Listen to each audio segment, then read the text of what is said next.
ചേട്ടനും ഇവിടെ തന്നെ താമസം? അതെ. അപ്പോ കുടുംബമൊക്കെ? അങ്ങനെ ആരുമില്ല. ഞാൻ കല്യാണം കഴിച്ചിട്ടുമില്ല. ഓർമ്മ വെച്ച കാലം മുതല് ഞാൻ ഈ ബാവന്മാരുടെ കൂടെയാ. അതിപ്പോഴും തുടരണു, ഒരു ഏകാംഗ നാടകം പോലെ. ഒരു കണക്കിന് ആരും ഇല്ലാതിരിക്കുന്നതാ നല്ലത്. ആ, ഇല്ലാത്തവന് ഇല്ലാത്തതിന്റെ ദുഃഖം, ഉള്ളവനും ഉള്ളതിന്റെ വിഷമം.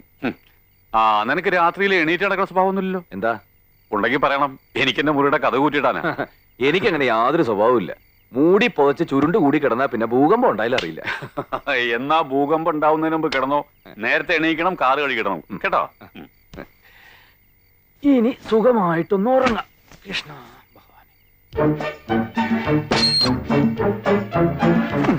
അയ്യോ പ്രേതം, ഇങ്ങനെ ചുരുണ്ടുകൂടി സുഖിച്ച് കിടക്കാന്ന് വിചാരിച്ചല്ലേ?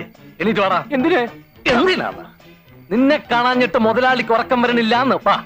പാടാ, നിന്നെ ഞാൻ ഉറക്കിത്തരാടാ. വാ അമ്മാവാ, ദൈവം പോകാന്ന് സമ്മതിച്ചു. കാര്യം പറഞ്ഞപ്പോ തന്നെ എണീറ്റിങ് ഓടിപ്പോന്നു അല്ലേ? രാത്രി ഒറ്റയ്ക്കിരിക്കാൻ പേടിയണ്ട. അയ്യോ, എനിക്ക് പേടിയോ? അതെന്താന്ന് പോലും ഇവനറിയത്തില്ല. ഭയങ്കര ധൈര്യശാലി. ആൺകുട്ടികളായാൽ അങ്ങനെ വേണം. ഇവ ഇതിനു മുമ്പും ചെമ്മീൻ കെട്ടിന് കാവൽ കിടന്നിട്ടുണ്ട്. എങ്കി നന്നായി. ഈയിടെയായി ചെമ്മീൻകെട്ടില് രാത്രി കള്ളന്മാര് വന്ന് കോരുന്നുണ്ട്.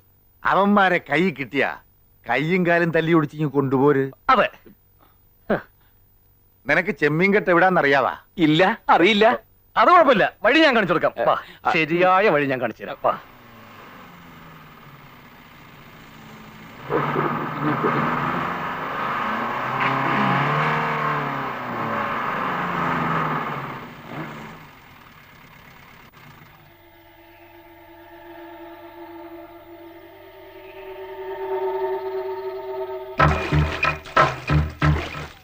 വേഗം ആവട്ടെടാ.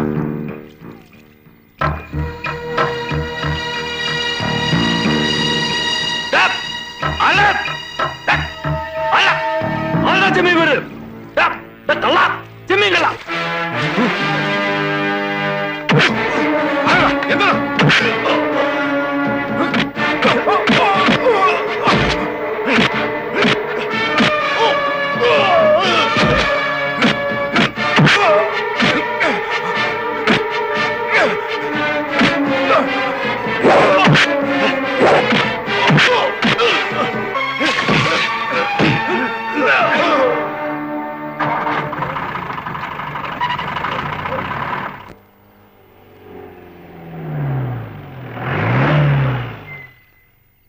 മുതലാളി?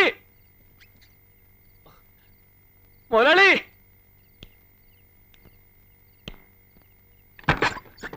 എന്താടാ എന്താടാ വിളിച്ചു പോകുന്നത്? കള്ളന്മാരെ പിടിച്ചു മുതലാളി. അടിച്ച് ശരിപ്പെടുത്തി ഞാൻ കൊണ്ടുവന്നിട്ടുണ്ട്. എവിടെ? ജീപ്പിലുണ്ട്. ഇങ്ങോട്ട് ഇറങ്ങടാ പന്നികളെ, ഇറങ്ങടാ അങ്ങോട്ട്.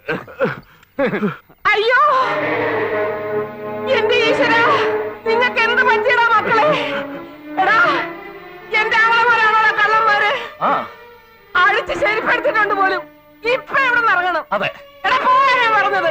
അയ്യോ, ഞാൻ ആളറിയാതെ. മിണ്ടി പോവരുത്. നിന്റെ പെട്ടിയും പ്രമാണവും ഒക്കെ എടുത്തോണ്ട് ഇപ്പൊ തന്നെ ഇവിടെ നിന്ന് ഇറങ്ങണം. ഇറങ്ങടാ. എടാ ഇറങ്ങാൻ. നിക്കടാ.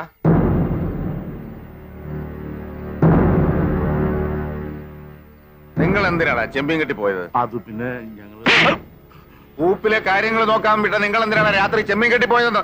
അല്ല, കൂപ്പ് പിന്നെ ചെമ്മീൻ. കള്ള പരീക്ഷകള് നോക്കി നടത്തേണ്ട മുതല് കട്ടുമുടിക്കുന്നോടാ. മേലലിന്റെ കൺവട്ടത്ത് കണ്ടുപോരുത്. എരണം കെട്ടോമാര് പോകടാ. എന്തോന്നാ ഇത്ര നോക്കി നിൽക്കാൻ? കയറി പോകുന്നത് എല്ലാരും.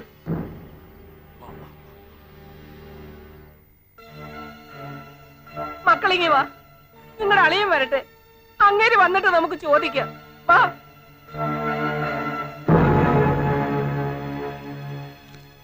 എന്റെ ആങ്ങളമാരെ എല്ലാവരുടെയും മുമ്പിലിട്ട് തല്ലാൻ അങ്ങേരാരാ? അവരുടെ കയ്യിൽ നിന്ന് വല്ല തെറ്റും സംഭവിച്ചാൽ നിങ്ങളെ ശിക്ഷിച്ചു. അതിന് അയാൾക്ക് അധികാരമില്ല.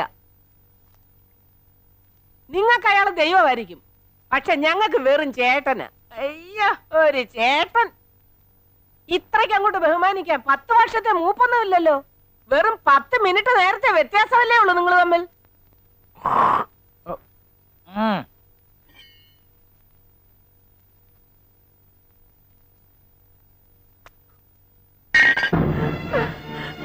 നീ പറഞ്ഞത് ശരിയാടി. 10 മിനിറ്റിന്റെ മൂപ്പേ അയാൾക്കുള്ളൂ. പക്ഷേ ഒരച്ഛന്റെ സ്ഥാനത്ത് അയാളെ ഞാൻ കാണണത്. ഓക്രിത്രം കാണിച്ച അയാൾ തല്ലും, ചിലപ്പോ കൊല്ലും. അത് സഹിക്കാൻ തയ്യാറാവന്മാർ മാത്രം അവിടെ നിന്നാ മതി. മനസ്സിലായോ? എന്ന് മാപ്പ് പറടാ. അയാൾക്കടെ കാലെ പിടിച്ച് മാപ്പ് പറ.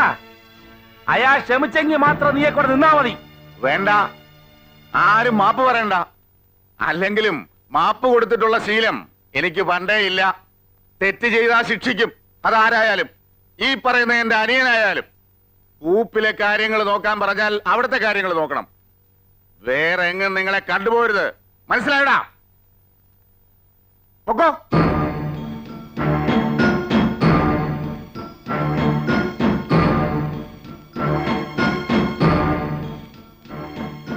ചേച്ചി മണിയിലും മഹാരാജാവിന് മുമ്പിൽ നിൽക്കുന്ന പോലെ വാ പൊത്തിയെന്ന് അയാൾ പറയുന്നത് മുഴുവൻ കേട്ടോ? ചേച്ചി ഒരു കാര്യം ഓർത്തോണം, എല്ലാം അയാളുടെ കയ്യിലാ.